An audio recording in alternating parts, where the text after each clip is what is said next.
Hey ladies, it's your girl Jfjaniyah here. Welcome to my channel if you are new, and welcome back if you've already been here before. Today I will be going over these 7 questions with you so that you can make the right decision on whether or not to go back. So if I say anything in this video that helps you in any shape, form, or fashion, I need you to like, comment, and subscribe so that you can stay connected. Let's get into it. The first question that you should ask yourself is why. Many times we do things and we say things and don't know why we're doing it. Figure out your why. Why do I need to go back to this person? Why did things end in the first place? Why did you leave in the first place? Then I want you to ask yourself, why now? You already gotten this far. You went through your healing journey. You're still going through your healing journey. Why now? Why would you want to turn back and go back to something that you left? Your why will determine if it's worth going back or not. Have y'all ever been in the middle of something? For example, like you're saying something or you're at an event and you wasn't even too sure if you wanted to go or not. You just went. And while you were there, you're just like, why did I come to this? Or like, why did I just say that? Why am I having this conversation? Yeah. Figure out your why so that you won't regret it later. That's key. Question number 2. Ask yourself, will me going back help me or hurt me? Please, please, please, please. Consider this with everything in you, okay? Because this is gonna help or hurt you. If things ended because it got toxic and out of control, going back will hurt you. It will for sure hurt you. I mean, to your core, that's a guaranteed hurt that you're gonna feel. Regardless if it was a friendship or a relationship, going back to something that did not serve you, that was toxic, that was conniving, will hurt you in the most craziest way. If things ended because you both agree that it's time to pull back and grow individually, then going back can help if you both grew. If you guys didn't grow, which you won't know until you go back, it will not help at all. It will hurt you. But if you know that you've grown and you did the work that was needed, then I wouldn't see why it would hurt you on going back, but just know that it's a risk because you don't know if your partner, if your friend had changed. You won't know until you go back. Or if you are a Christian, you know God speaks. So if you don't even want to play with it and you want to know firsthand, I would pray about it and figure out, do I need to go back? I mean, I know I changed, I healed, I took accountability, and I know what I need to be worked on, and I worked on it. I want to know if this person is worth going back to. I don't know if they changed or not, and I don't know if it's worth going through hurt or trauma or anything of that nature just to see if they changed. So pray about it, okay? Question number 3. Ask yourself, did y'all bad days outweigh the good days? I've had some good days. I've had some weary days. Take a second and reflect on the time spent. Was it toxic? Was there a lot of arguments? Were there a lot of back and forth? Were there a lot of fights, worries going on in your mind? Doubt, fear? Were there a lot of disrespect going on? Don't just look at it from the perspective as a victim. You just dealing with all these things, but if that's the case, then that's the case. But if you were exchanging the disrespect and the fighting and the arguments, then take that into account as well. On the other hand, ask yourself, were there a lot of laughter, love, excitement, happiness, peace, hope? Now don't sugarcoat this. Be honest with yourself. This is gonna help you make the best decision on whether or not you need to go back or not. Why would you go back to something that was so dark? Exactly. Now if it was laughter, hope, light, love, and y'all just needed to, you know, take a step back, but y'all agreed on it, then I don't see why going back would hurt. But also remember, going back doesn't always. Also, consider your emotions. Consider what you're feeling in the moment when you are thinking back on the days, on the time spent.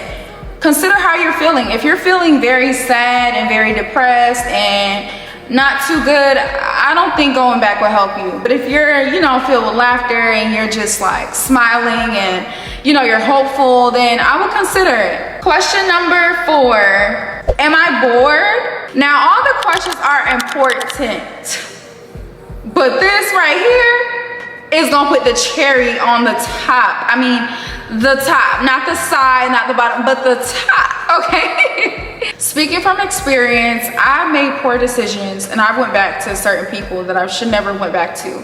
Out of boredom, out of not keeping myself busy, not really having a lot going on for myself on a day-to-day basis. Like, that's the most immature thing ever. Like, I needed to grow up because that was not it. Like, how immature is that? To entertain someone and go back to something out of boredom. Like, what happens when you get busy again or when you stop being bored? Like, how are you gonna, you know, people's feelings are involved. Don't go back to someone because you're bored, because they might actually be serious and now you're just doing stuff out of boredom. So now y'all not even here with it. Y'all here with it. This is one of the worst decisions that you could ever make. You will regret this, if not instantly, definitely later. Question number 5, am I lonely? Now in the last clip, the question was, am I bored? Being bored and feeling lonely are two different things. Let's look up what bored means.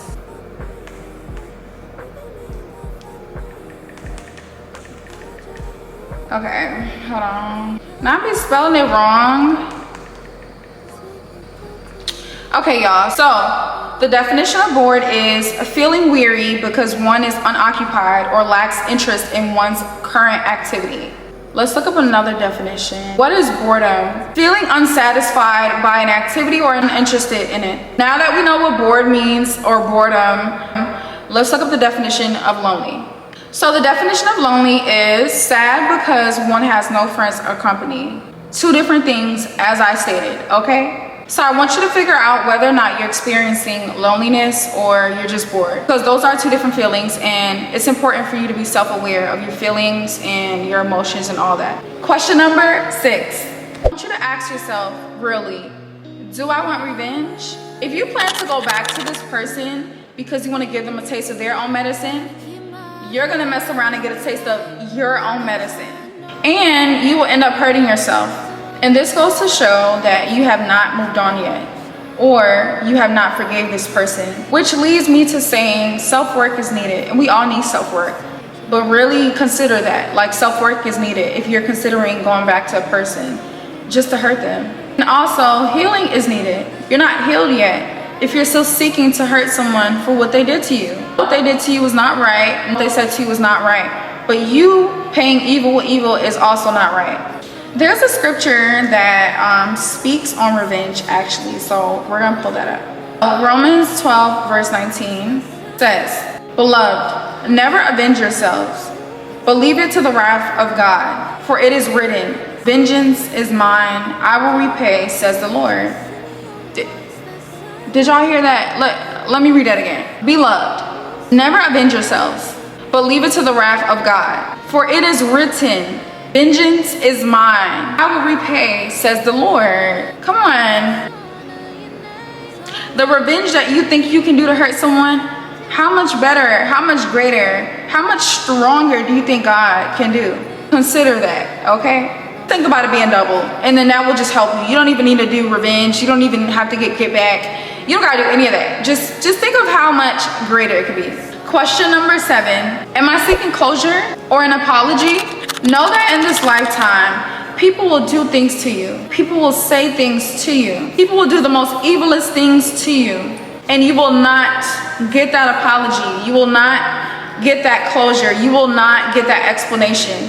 And you just have to be okay with it. Even if it's not okay, you just have to move on and be okay with it, so that you can find your peace, so that you can get your joy back, so that you can get all those things that you once had back before this person even did what they did or said what they said. And that brings me back to the word forgiveness. Even if someone doesn't apologize to you, even if they don't say I'm sorry and explain why they did what they did, forgiveness is not for them, but it's for you to move on. It's for you to finally get your peace back, get your joy back. It's for you to finally heal. You forgiving someone is not them having access to you again. You forgiving someone is helping you move forward. Honestly, apart from losing a loved one, the most second hardest pill ever is forgiving someone and moving on without an apology, without an explanation as to why they did what they did, without closure. And there's nothing you can do about it. But there is one thing that you can do. You can forgive. You can move on and find your peace and get your joy back. You can do those things to move on in life, to have a happier life. Don't stay bound to things that people have done to you or said to you. Don't stay bound by those things, but free yourself by forgiving them. Even if you don't get the apology, even if they don't call you with the explanation, even if they never say anything to you again and act like it never happened. What they did was not your fault, but forgiveness is what you have to do to move on. Like, to go on with life and have in the back of your mind what they did to you and what they said to you, trying to maneuver in life, but this thing is just tormenting you and it's keeping you bound. I understand it, because I too had to go on in life and not get closure, not get the explanation, not get the why as to why this person did what they did, or as to why this person treated me the way that they treated me, or as to why they said what they said. It's hard. It's very hard. You know what's harder though is being bound for the rest of your life by something that they did. Now they have power because they did what they did and you're still suffering from it. Take your power back. Forgive and move on without an apology. Once you do that, you'll never seek an apology. You'll never seek closure. You'll never seek an explanation from another person that treats you wrong, that says things to you that you don't deserve, that belittles you, that does evil things to you. You can move on with your crown untouched without an apology. That's power. And let me tell you something. If they did it the first time, they will do it again. If they did it the first time, they will do it again. Especially if you take them back for what they already done. Like, if they could do it and you take them back, that's a hall pass for them to do it again and then do it again. They might not do it instantly, and some might just do it instantly, but they're gonna take their time, but best believe they're gonna do it again.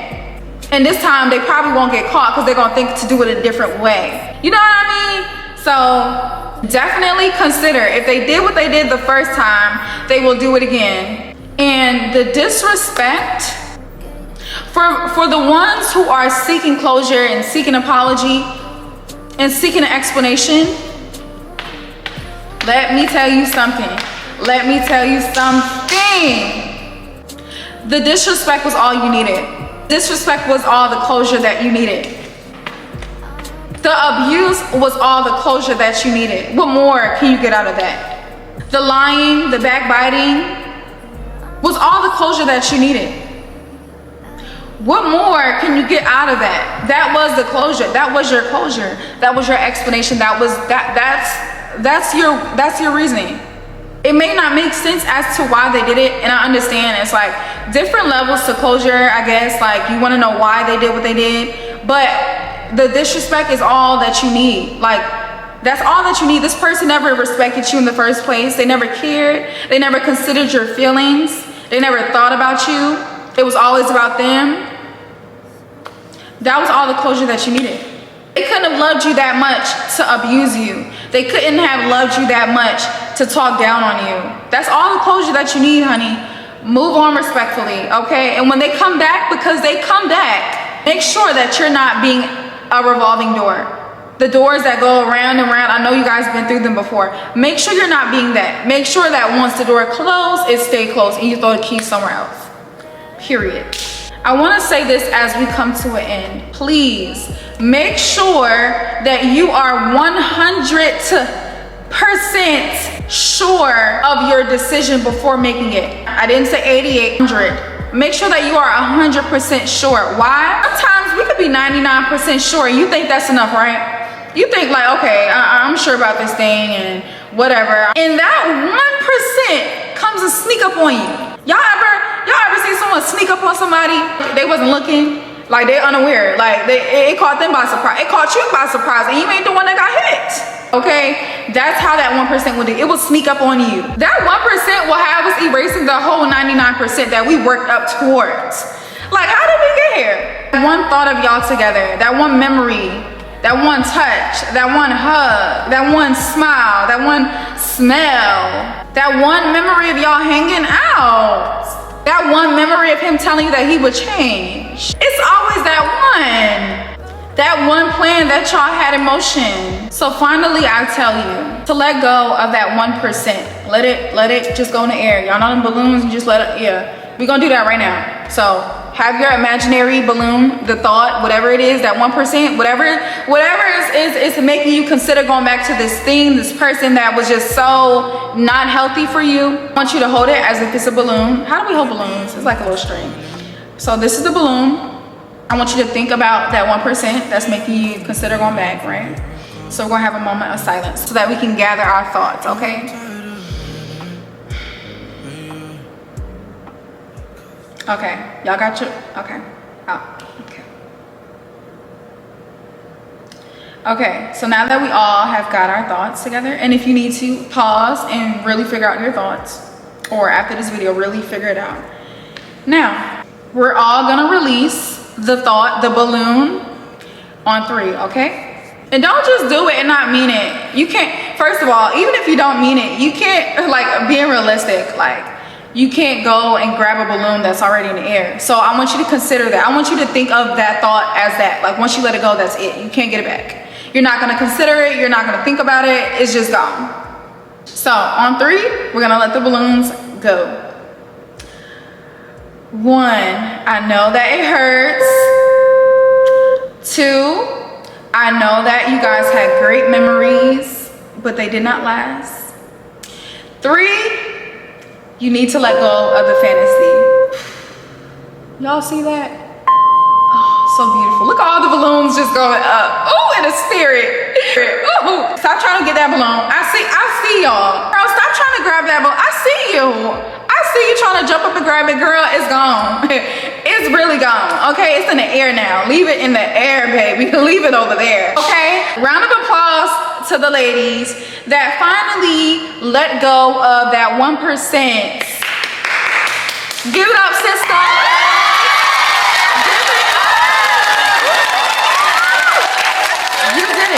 Now for all our other sisters and all the other ones that are trying to figure out whether or not they want to get rid of the 1% or if they're trying to figure out things, we gonna give it up for them too, because they're thinking about it and they didn't make the decision instantly. They meditating on it. So let's give it up for the sisters.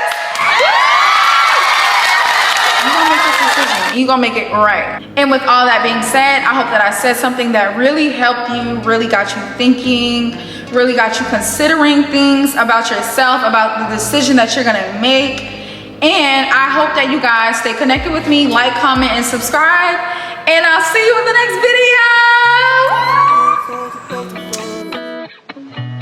Put you in the driver's seat. Don't gotta hurry in the love. When you ride with me, don't gotta worry when tomorrow comes.